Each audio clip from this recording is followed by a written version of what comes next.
આજે આપણે એક એવી વાર્તા સાંભળવાના છીએ જે છે તો સાવ સાદી, પણ એનો અર્થ એટલો ઊંડો છે ને કે એ આપણને વિચારતા કરી મૂકશે. આ વાર્તા એના વિશે છે કે કેવી રીતે કોઈ સારો વિચાર, કોઈ સાચી વાત પણ જો એને સમજાવવાની રીત ખોટી હોય તો એ સાવ નકામી બની જાય છે. ચાલો આ વાર્તામાં ઊંડા ઉતરીએ. વિચારો જોઈએ. આ ખરેખર એક મોટો પડકાર છે નહીં? જે વસ્તુ કોઈના અનુભવમાં જ નથી એને શબ્દોથી કઈ રીતે સમજાવી શકાય? આપણી આજની જે વાર્તા છે ને એ બસ આ જ પડકારની આસપાસ ઘડાયેલી છે, અને એમાંથી જે પરિણામ આવે છે ને એ સાવ અણધાર્યું છે. તો વાર્તાના કેન્દ્રમાં છે સૂરદાસ, જે પ્રજ્ઞાચક્ષુ છે, મતલબ કે જોઈ નથી શકતા. હવે કોઈ વ્યક્તિ એમને ખૂબ પ્રેમથી દૂધ પીવા માટે પૂછે છે. અહીં સુધી તો બધું એકદમ સામાન્ય લાગે છે, પણ ખબર છે, આ સામાન્ય વાતચીતમાંથી જ એક મોટી ગેરસમજણ પેદા થવાની છે. અને બસ આ એ સવાલ છે જે આખી વાતચીતને એક નવી જ દિશામાં લઈ જાય છે. સૂરદાસનો સવાલ કેટલો સીધો અને જિજ્ઞાસાથી ભરેલો છે. એમને સાચે જાણવું છે કે આ દૂધ નામની વસ્તુ આખરે છે શું? સામેથી જવાબ મળે છે, અરે દૂધ તો ધોળું હોય. હવે જુઓ, જવાબ તો સાચો છે, પણ સૂરદાસ માટે આ જવાબનો કોઈ જ અર્થ નથી. કેમ? કારણ કે ધોળું એટલે શું એનો એમને કોઈ અનુભવ જ નથી. એટલે આ જવાબે તો એક સમસ્યા ઉકેલવાને બદલે એક નવો જ સવાલ ઊભો કરી દીધો. અને જેવું આપણે વિચાર્યું હતું એવું જ થયું. સૂરદાસ તરત જ પૂછે છે, ભલે, પણ આ ધોળું કેવું હોય? હવે જે ભાઈ સમજાવી રહ્યા હતા એ મુશ્કેલીમાં મુકાયા. હવે એમને કોઈ એવી સરખામણી શોધવી પડશે જે સૂરદાસના અનુભવની દુનિયા સાથે જોડાયેલી હોય. અને એ ભાઈ એક સરખામણી કરે છે, કહે છે કે ધોળું ધોળું એટલે બગલાની ડોક જેવું. પ્રયત્ન તો સારો છે. કદાચ સૂરદાસે બગલા વિશે સાંભળ્યું હોય અને એના આકારની કલ્પના કરી શકે. પણ શું આ સરખામણી વાતને સ્પષ્ટ કરશે કે પછી એને વધુ ગૂંચવી દેશે? અને આ પ્રશ્ન સાથે આખી વાતચીત એક એવા વળાંક પર પહોંચી જાય છે જ્યાંથી ગેરસમજ થવી લગભગ નક્કી જ છે. હવે જે ભાઈ સમજાવી રહ્યા હતા એમને લાગ્યું કે ભાઈ હવે શબ્દોથી કામ નહીં ચાલે, એટલે એમણે સ્પર્શનો સહારો લેવાનું નક્કી કર્યું. અને અહીંયા જ બધી ગડબડ થઈ જાય છે.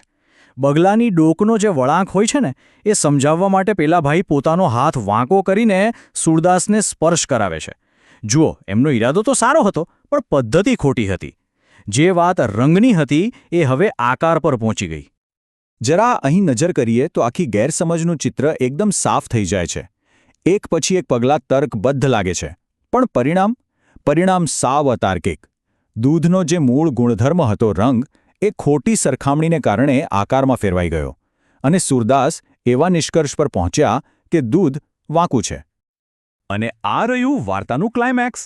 સૂરદાસે જે તર્ક આપ્યો એ એમને મળેલી માહિતી પ્રમાણે તો એકદમ સાચો છે. જો કોઈ વસ્તુ વાંકી ચૂકી હોય તો એ ગળામાં ઉતરે કેવી રીતે? એટલે એમણે દૂધ પીવાની ના પાડી દીધી.